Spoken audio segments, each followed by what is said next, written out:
ચૈતર વસાવાને 7 વર્ષની જેલની સજા ફટકાર્યા બાદ આમ આદમી પાર્ટીના નેતાઓ ભાજપ પર આકરા પ્રહારો કરવા લાગ્યા. પરંતુ હવે આ જ મામલાનો જવાબ હવે મનસુખ વસાવાએ જડબાતોડ રીતે આપી દીધો છે. શું છે સમગ્ર મામલો, તેના વિશે વિગતે ચર્ચા કરીએ. નમસ્કાર, હું છું પ્રથમ મોદી, આપ જોઈ રહ્યા છો નિર્ભય ન્યૂઝ.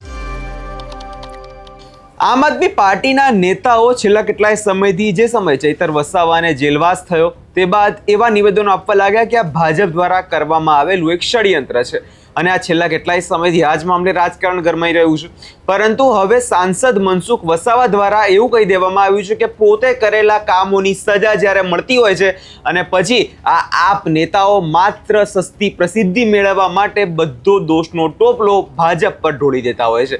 હવે જ્યારે સજા થાય એમાં ભાજપ શું કરે જ્યારે કામો તમે પોતે કરેલા છે. વધુમાં તેમના દ્વારા શું કહેવામાં આવ્યું છે એકવાર એ પણ સાંભળી લઈએ. સરકારને બદનામ કરનાર લોકો ને આસાની કુત્તા મળી જાય. અમે ચૈતર ભાઈનું તો તમે જુઓ ને, ભાઈ પાર્ટીને કોઈ લેવા દેવા કરો ભાજપને કે સરકારને કોઈ લેવા દેવા કરી.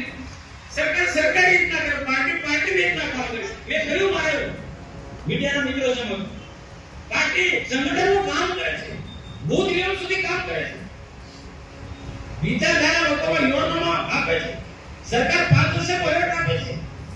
કોઈને પાડી દેવો કે અમારા પાર્ટીમાં છે જ્ઞાતિ જાતિ ધર્મના ભેદ વગર નરેન્દ્રભાઈ કામ કરે છે. 100 નો 700 નો વિકાસ આ સૂત્ર સાથે કામ કરી રહ્યા છે.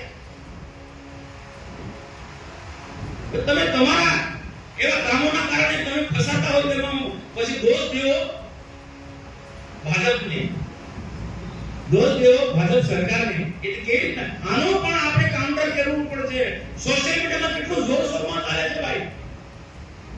કોઈ સરકારનો ઈરાદો નથી કે પાર્ટીનો કોઈ ઈરાદો નથી કે કોઈને જેલમાં મૂકી દે, કોઈના પર ખોટા કેસ કરવાના. કોઈને તું વિશ્વાસ સાથે કહું છું, તું દાવા સાથે કહું છું, પાર્ટીના કોઈનો ઈરાદો નથી કોઈને ખોટી રીતના કોઈ કેસમાં ફસાવવાનો, ખોટા કેસો કરવાના. તમે બધા જાણો છો.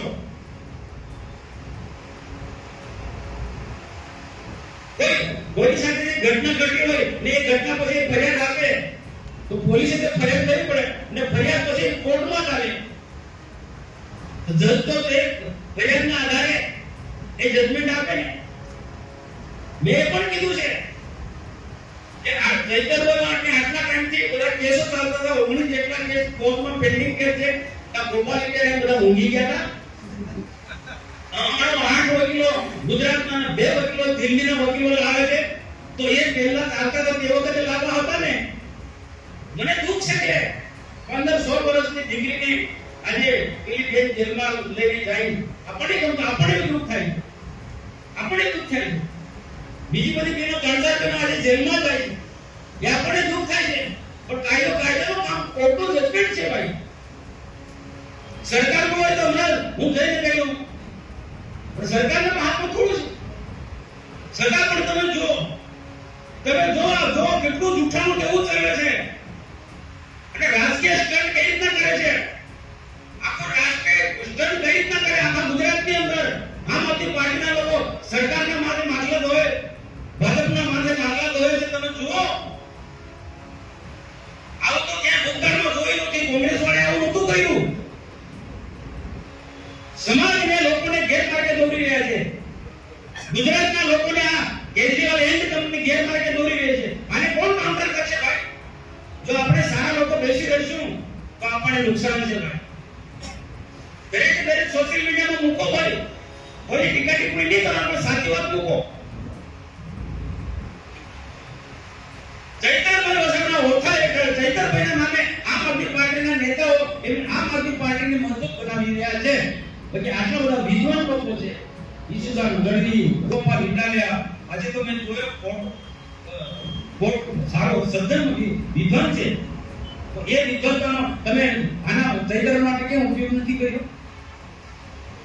કેટલા ટીવી ડિબેટમાં મને બહુ મોટી દલીલો કરે, આમ થતું તો તમારે જો બુદ્ધિનો ઉપયોગ કરવો હતો ને, આ કેટલા જજ કહે તો કે ચૈતરની સામે કોર્ટની અંદર બધા કેસ ચાલી રહ્યા છે તો તે વખતે તમારા દિમાગનો ઉપયોગ કરવો હતો ને. કમ સારા મને નહીં રહેતા. મને તો એવું છે કે આ લોકો ચૈતન્ય ફસાવે છે. ચૈતન્ય જેલમાં છે ને એટલે આખા ગુજરાતમાં લોકો આંદોલન ચલાવો ચૈતન્યના નામે. એને જેલમાં આ લોકો જલસા કરી પાસ આમ આદમી પાર્ટીના નેતા. સંસદ કરીને મારે રેલી કાઢે આ કાઢે શું લોકોને ગેરમાર્ગે દોરા નીકળી પડે છે. આને કાઉન્ટર કરવું પડશે આપણે લોકોએ. આપણે વિચારધારાને કરેલા લોકો જે છે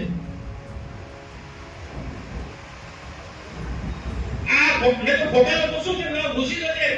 સજ્જન લોકોને આવનાર દિવસો તકલીફ થવાની છે, સારા માણસોને તકલીફ થવાની છે.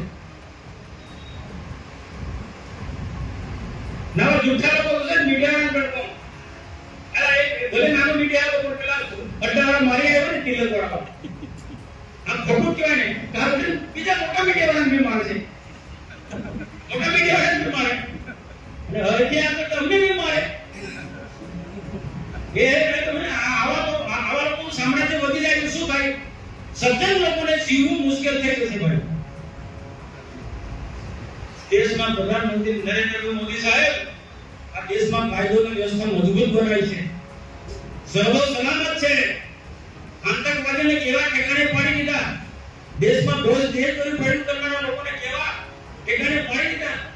આજે આખો દેશ રાષ્ટ્ર માટે સમર્પિત છે. હરજે ઠીક તમને ફળાવા ફળાગણા એની ચિંતા નહીં કરો.